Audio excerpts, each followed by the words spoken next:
Mon nom est Wafa chez nos filles. Wafa, c'est mon prénom et ça veut dire fidélité. Mon nom, c'est Renaud Payan-Hébert, avec un trait d'union entre les deux noms de famille. C'est drôle, je ne l'avais jamais su, c'était comment que mon nom avait été choisi. Je demandais à ma mère hier, c'était hyper simple. Elle dit « Ah, on avait un couple d'amis là, qui avait un frère qui s'appelait Renaud, puis on trouvait que c'était super beau. »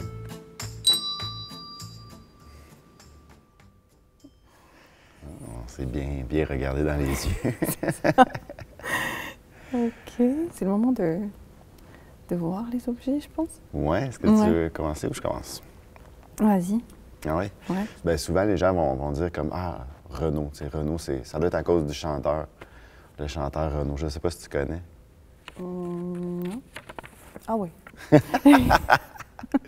Alors, c'est ça, les gens vont dire comme « Ah oui, Renaud. » Puis là, « Ah oui, j'adore ses chansons. Ah, c'est un artiste. » Ou, tout court, vont penser que c'est à cause de l'auto Renault. Fait que c'est drôle comment que les gens sont pas sur la signification du nom, mais plutôt le bagage d'une personnalité, peut-être qui a porté ce nom-là.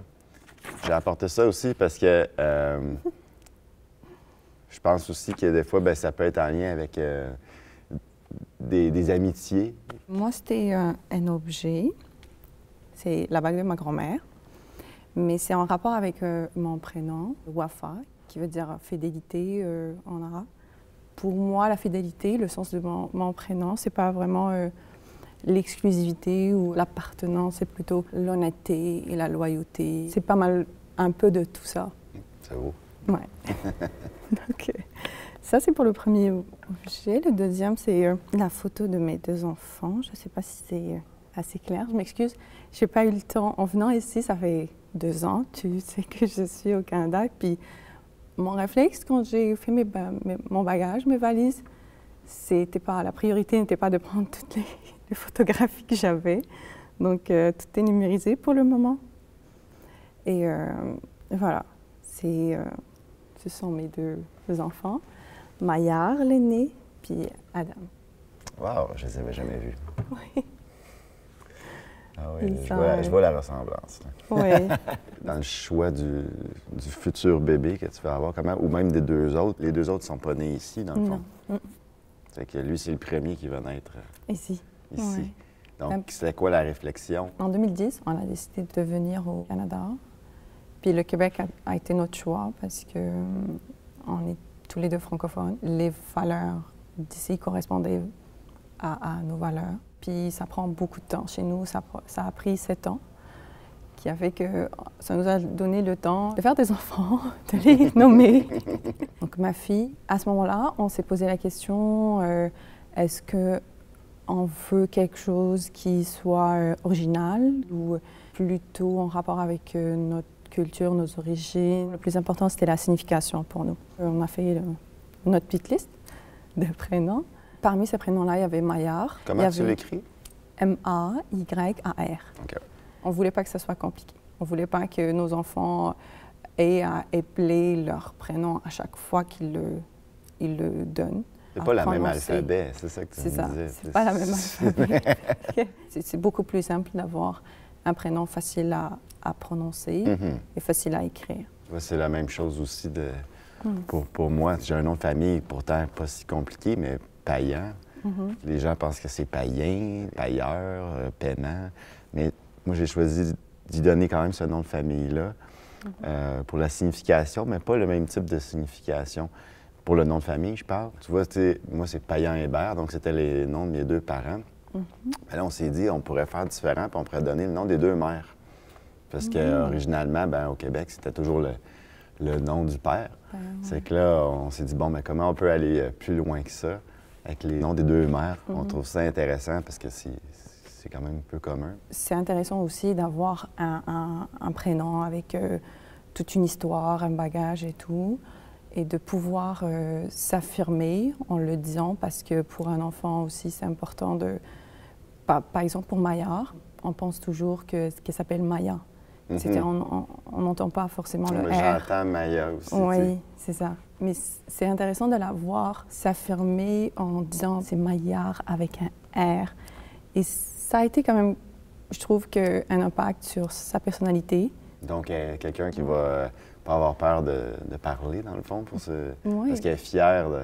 Dès qu'elle a commencé à comprendre, elle a posé la question pour savoir c'est quoi, que signifiait son prénom, parce que elle était la seule à porter ce prénom dans toute ma famille, à l'école, quand on était en Algérie même, parce que c'est peu quand même chez nous. C'est quoi déjà la signification? Ça veut dire deux choses.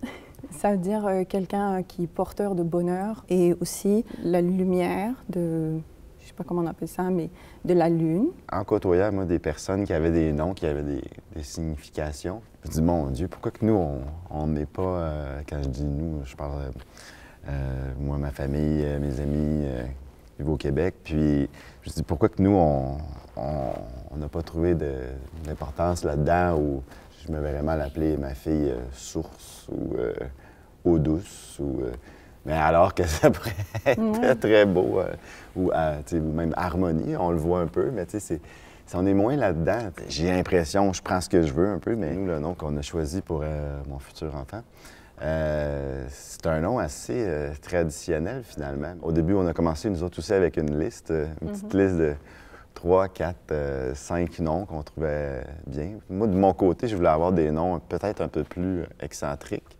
Puis ma copine, au contraire, c'était des noms super traditionnels.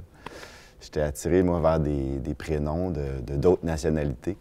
Puis, même au début, je voulais beaucoup l'appeler Santiago. Je trouvais juste la sonorité. J'aime beaucoup la musique, c'est que je me disais, bon, ben, tu sais, Santiago, il y a quelque chose qui bouge par en avant, il y a quelque chose qui est bien. Puis là, tout de suite, il y a eu un blocage. Ma copine qui est comme, mais non, que c'est ça, Santiago, ça n'a pas rapport avec ce qu'on est. Une année, on s'est entendu sur un nom qu'on aimait bien parce qu'on avait un ami qu'on côtoie qui, son surnom, c'est Santi. Puis ça n'a pas du tout rapport avec quoi que ce soit d'hindou. On aimait beaucoup la façon de se présenter à cette personne-là. On trouvait qu'il inspirait confiance, puis qu'il était cool, qu'il était, je sais pas, une bonne personne. C'est qu'on se disait, bon, on dirait qu'on pourrait le transmettre. Une des premières fois qu'on l'a annoncé dans ma famille, à ma mère puis à mes sœurs, ils sont virés super surpris. Ils ont une réaction comme ça, comme, ah ouais, Puis là, tout de suite, nous, ça nous a comme un peu heurté. On a fait comme, bon, on veut pas que la première réaction au nom de notre enfant ait été un « qu'est-ce que c'est ça », tu sais. On est retourné chercher, puis finalement, on s'est dit, ce qu'on trouverait bien, nous, c'est que ce soit aussi, comme tu disais tantôt, un prénom qui est facile à dire. Donc, on veut pas qu'il se complique la vie, on veut pas qu'il soit long à écrire non plus. On a décidé de l'appeler Sam. S-A-M. La sonorité, encore une fois, le S, il est doux. M aussi, c'est doux. On a tous des critères différents dans le choix de nos prénoms. Puis après, quand on arrive à s'entendre sur un prénom, ça, je trouve que... C'est une réussite. C'est une réussite, puis c'est un signe, moi, je dirais. On aime des noms comme Victor aussi, qui est des noms plus anciens, on dirait. On dirait que ça revient à la mode aussi, des prénoms de nos grands-parents. C'est la tendance vintage qui fait que tous les anciens noms reviennent. Même chez nous, c'est quelque chose qui est très courant en ce moment, de choisir un prénom que personne dans notre entourage ne porte. Je trouve que c'est intéressant dans le sens où on ne voudrait pas que notre enfant ressente cette responsabilité. Il va se retrouver soit coincé dans une image ou quelqu'un de connu, ou ça peut être un grand-parent, ça peut être quelqu'un de la famille. Au début, il trouvera ça intéressant parce qu'il va poser plein de questions, beaucoup de questions sur cette personne. Mais à la longue, soit c'est nous qui allons lui donner cette responsabilité sans faire exprès. Ouais. Soit c'est lui qui va ressentir le besoin de ressembler à cette personne. Je trouve que c'est beaucoup d'attentes. J'ai eu cette réflexion-là beaucoup parce que on a l'habitude ici au Québec de donner un deuxième nom. Que la personne pourra choisir ou non si elle l'utilise. Moi, c'est Étienne. Je ne l'ai jamais utilisé. Mais pour notre enfant, nous, on n'est pas croyant quelconque. C'est que ça va être un deuxième nom. C'est pas comme dans le passé où on donnait un nom comme Joseph ou Marie. Biblique, oui. Ouais, c'est ça. C'est que nous autres, on s'est dit, bon, qu'est-ce qu'on pourrait donner, t'sais? Puis là, tout de suite, moi, de mon côté, j'ai pensé, tu sais, mon père, il est mort en 2011. Puis c'est quelqu'un que j'aimais beaucoup, il est mort quand même assez jeune. Puis là, je me suis dit, bon, ben c'est plate, cette personne-là n'existe plus, Richard. Je pourrais le donner à mon enfant. Puis là, je me dis, mon Dieu, c'est donc ben lourd. Oui, c'est une responsabilité. C'est beau, mais c'est lourd.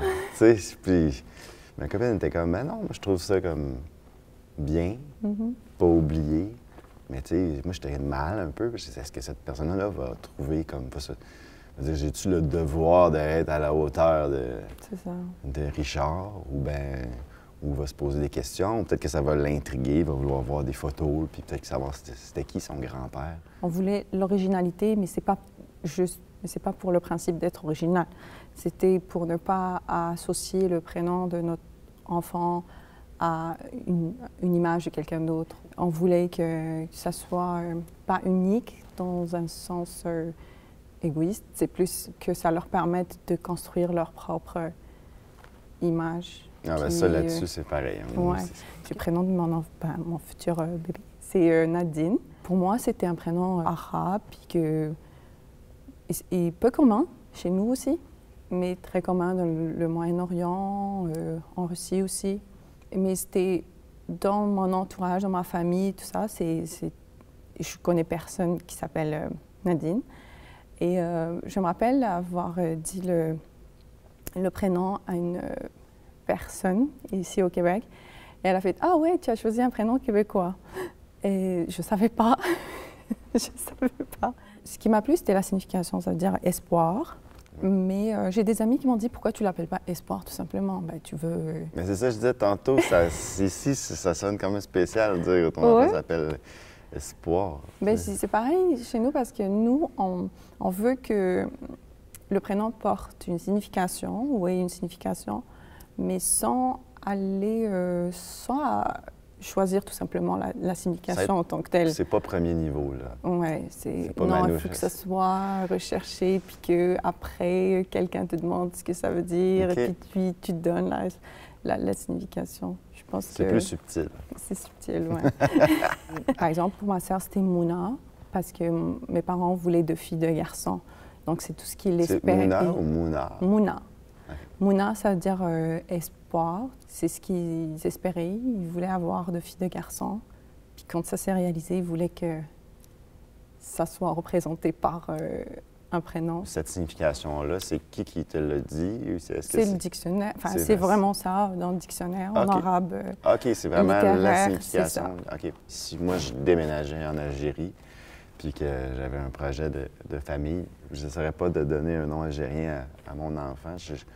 J'aurais la même réflexion, je serais assez fier ou content. En fait, j'aurais les mêmes idées de nom que si j'étais ici.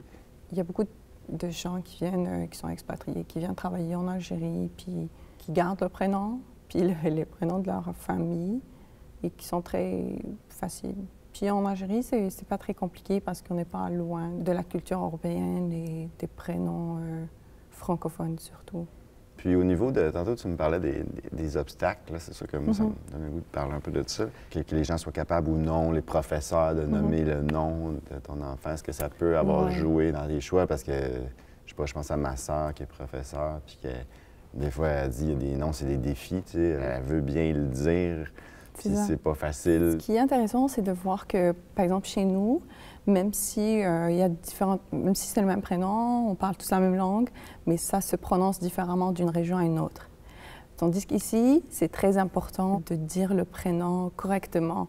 Parce que je trouve que c'est le premier contact, puis après, c'est ce qui crée la relation de confiance entre les personnes. On se fait même demander si c'est bien comme ça. On dit que c'est correct, parce que pour nous, c'est vrai que c'est important, mais pas tant que ça. Mais je trouve ça quand même vraiment beau. Moi, je suis content qu'il y ait des prénoms différents qui arrivent avec les nouveaux arrivants, puis les différentes communautés. Ça apporte beaucoup de couleurs. De vouloir avoir des noms qui ont des significations positives avec un message, moi, ça, je trouve ça impressionnant. Fier de ses racines, mais aussi essayer d'aller plus loin un petit peu des fois. C'est similaire, en fait. C'est pas si différent que ça. C'est le même message, c'est la même intention, le même sentiment de vouloir bien faire. Ce que j'ai aimé dans notre conversation, c'était le fait d'être honnête et transparent.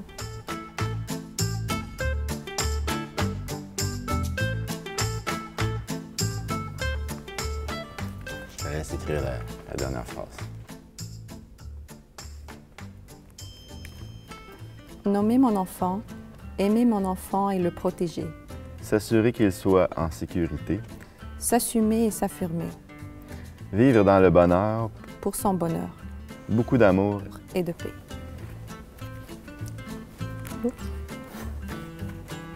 Je pense que... C'est fini? Ouais. Ah, c'est parfait, ça.